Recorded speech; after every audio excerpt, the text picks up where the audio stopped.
une étude qui a été rendue publique qui dit que c'est pas dangereux. Moi, je suis pas si sûre que ça. Et toi? Mais c'est vrai que moi j'ai été assez surprise de la façon, en fait l'étude dit pas tout à fait ça, hein. C'est 452 pages d'un rapport de l'ANSES et qui dit, donc qui fait un état des lieux des ondes en France et de la façon dont on peut en absorber avec les antennes sur les toits, les téléphones, etc. Sur les téléphones, ce qui est quand même dit, c'est que les gros utilisateurs de téléphones, 30 minutes par jour ou plus depuis 10 ans, ont plus de risques de développer certaines tumeurs cérébrales comme les gliomes. Alors moi j'ai essayé ceci ce week-end. Ça c'est un patch. Hein, Ça c'est un patch. Est-ce qu'on peut regarder bien à la caméra? Voilà. Ça réduit jusqu'à 99% des ondes, en fonction des modèles, de 70 à 99% des ondes. Bonjour les optimistes, je suis en compagnie de Mathieu, voilà, Antoine Samac, concepteur du FaceUp. Ok. Alors vous êtes concepteur, je disais, du FaceUp. Alors le FaceUp, c'est ça? C'est ça, c'est ce boîtier dans lequel il y a beaucoup de choses à l'intérieur. Ouais. On dirait pas. Hein. Alors on dirait pas. Principalement le produit principal, ouais. C'est-à-dire l'antenne passive qui permet de réduire l'exposition aux ondes électromagnétiques de votre téléphone portable. Le téléphone étant l'appareil le plus rayonnant de tout ce qu'on utilise tous les jours. Alors on dit que voilà, il y a des ondes. Est-ce que les ondes sont dangereuses? Alors oui et non. Disons que les études scientifiques aujourd'hui ne démontrent pas de manière ferme et définitive qu'il y a un danger, mais il y a beaucoup d'études qui sont incomplètes, qui sont partielles ou qui sont épidémiologiques, qui montrent effectivement de nombreux problèmes de santé liés aux ondes électromagnétiques. Donc il y a toujours un décalage en fait entre la technologie qui avance beaucoup plus vite que la recherche scientifique. Donc il n'est pas exclu que dans les prochaines années, on soit face à un scandale sanitaire vraiment important. Ouais. Alors, c'est un projet qui a commencé quand? Au début des années 2000. Ah oui, ça date. Ça remonte, ouais. Ça remonte. Les téléphones portables ont beaucoup évolué. Nous, on avait personnellement ressenti des désagréments à l'usage du téléphone qu'on a eu de manière assez précoce.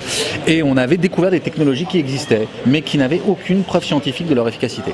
Donc notre boulot, ça a été pendant presque une dizaine d'années de trouver un moyen de prouver que le système qu'on étudiait déjà à l'époque, qui était donc un système d'antenne passive, avait la capacité de réduire la quantité d'ondes que dégageait un téléphone portable.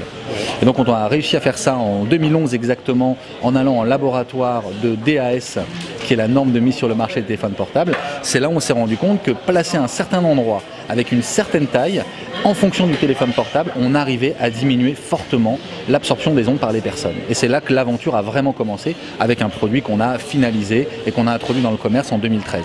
Antoine, diminuer les ondes, est-ce que c'est prouvé? Est-ce que ce que vous dites là, c'est quelque chose de sérieux?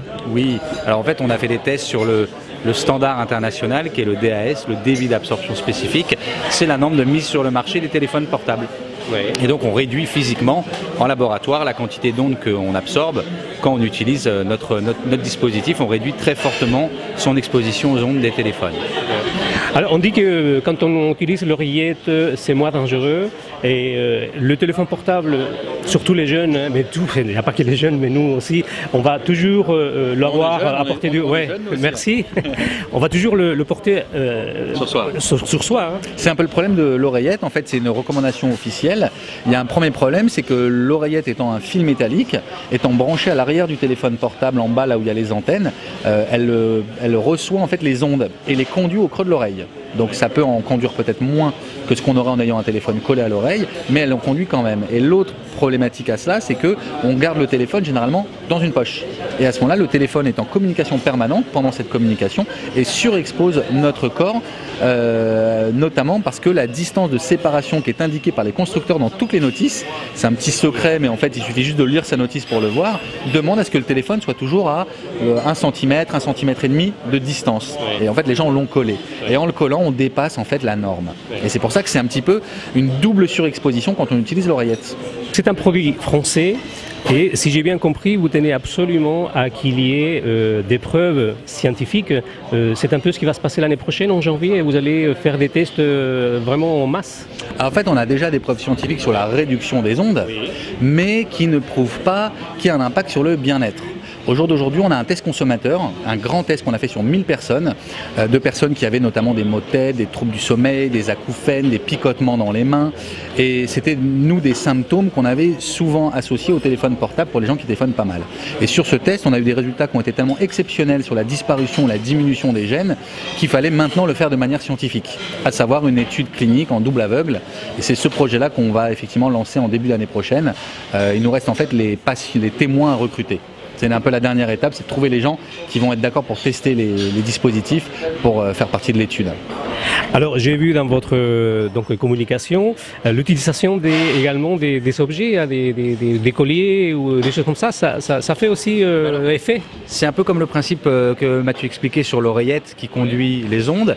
Ben, c'est pareil, si vous téléphonez avec derrière un mur métallique, ça va renvoyer une partie des ondes dans la tête. Les colliers, les lunettes en métal, etc. Tout ça sont des perturbateurs des ondes électromagnétiques dont les normes ne tiennent pas compte. Aujourd'hui, quand on mesure des téléphones selon la norme, c'est sur un mannequin de test, mais où il n'y a pas d'autres éléments potentiellement perturbateurs qui font qu'en fait, quand vous utilisez réellement un téléphone, il y a plein d'éléments qui peuvent encore surexposer notre tête et notre corps, des pièces de monnaie dans la poche, plein de choses comme ça. Et ça aussi, c'est complètement méconnu. C'est un produit que vous, donc on a vu, français, mais que vous commencez à exporter. Alors oui, on a initialement démarré sur le marché français. C'est un produit fabriqué en France, assemblé par des travailleurs handicapés en ESAT. Et très vite, on s'est tourné vers d'autres marchés, puisque les standards sont à peu près similaires dans le monde entier. Donc on est beaucoup vendu en Asie. C'est un marché des plus forts, mais on est également vendu en Afrique du Nord, on est vendu au Canada, on est un petit peu en Europe, et on essaye maintenant de s'internationaliser encore plus. Et ce qui est marrant, c'est qu'on a une distribution qui est très originale, c'est dans les avions d'une quinzaine de compagnies aériennes. Donc en fait, nos produits font le tour du monde régulièrement et sont achetés directement dans les avions. Puis après, on est en pharmacie, magasin bio, on s'adapte aussi en fonction des pays selon les modèles forts de distribution, là où ça marche bien, on est aussi un peu sur Internet, mais c'est vrai qu'on privilégie les réseaux santé-bien-être. Très très bien, merci beaucoup. Pour terminer, est-ce que vous êtes optimiste par rapport à votre produit ? Optimiste dans le sens de son... Je pense que la plupart des gens vont l'adopter parce que c'est quelque chose... Là, on parle des santé publique. Bien sûr, mais c'est vrai que nous, on a toujours été un petit peu précurseurs dans ce qu'on faisait et parfois peut-être un peu trop tôt. Il y a toujours un décalage en fait entre les innovations et la perception du public. Et je pense qu'on est vraiment sur une tendance où les gens de plus en plus prennent conscience du lobby, du danger des ondes, des dangers invisibles, etc. C'est quelque chose qui devient de plus en plus connu. Et donc, il y a un peu plus de transparence aussi peut-être sur le sujet. Et puis on contribue nous-mêmes aussi à apporter un travail scientifique important pour sensibiliser, apporter des nouveaux éléments. Et donc on est persuadé que dans un avenir très proche, notre produit va vraiment se démocratiser très fortement et que de plus en plus de gens en seront équipés. Ouais. Je pense que Mathieu pense la même chose. Exactement, moi je suis très optimiste. On a entre guillemets fait le plus dur, même s'il y a toujours une deuxième étape, c'est bon d'avoir existé. La deuxième étape maintenant, c'est vraiment de se faire connaître et que les gens prennent conscience en fait qu'ils ont vraiment besoin de réduire leurs ondes. Et c'est vrai qu'il y a aussi quelque chose qui revient souvent, c'est les gens mettent finalement un peu toutes les ondes dans le même sac. Or, le plus puissant et de loin, c'est le téléphone portable. Donc quand on a déjà réduit l'exposition de son téléphone, on a réduit 90% de son exposition quotidienne. Donc c'est un vrai acte et ne pas se dire j'ai des box Wi-Fi partout, donc autant de rien faire. Ouais. Après ça, c'est pas contraignant. On le met sur le téléphone marche toujours très bien, ça change rien à notre vie, sauf qu'au quotidien et pendant des années, on absorbera 80 ou 90% moins d'ondes. Aujourd'hui, arrêter de fumer quand on fume, c'est dur, arrêter de boire quand c'est agréable, c'est dur, faire du sport là, on n'arrête pas de téléphoner. Là. Exactement, c'est finalement un geste très simple et qui est hyper efficace. Très bien, merci beaucoup, ça a été un vrai plaisir de vous rencontrer. Avec plaisir. Merci.